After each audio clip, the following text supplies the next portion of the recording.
I'm Janae Bowens in Washington. President Donald Trump signed an executive order titled Ending Taxpayer Subsidization of Biased Media.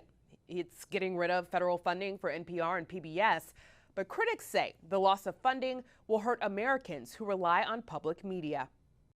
President Donald Trump signed a controversial executive order on Thursday.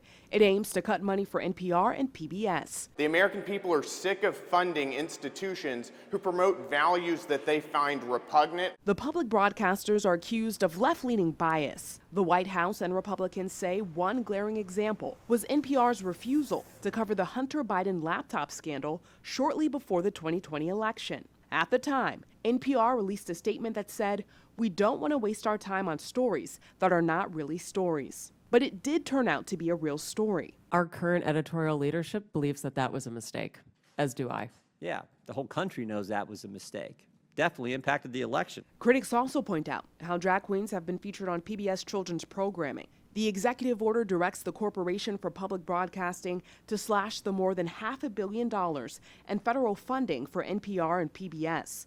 Local stations could be hit the hardest, with some at risk of shutting down altogether. In a statement, NPR said, "We will challenge this executive order using all means available."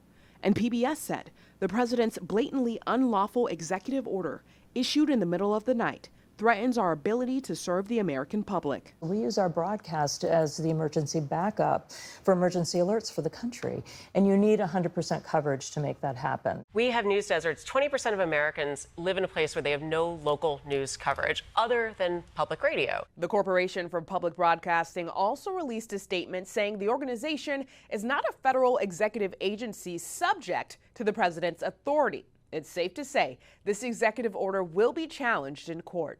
In Washington, I'm Janae Bowens reporting.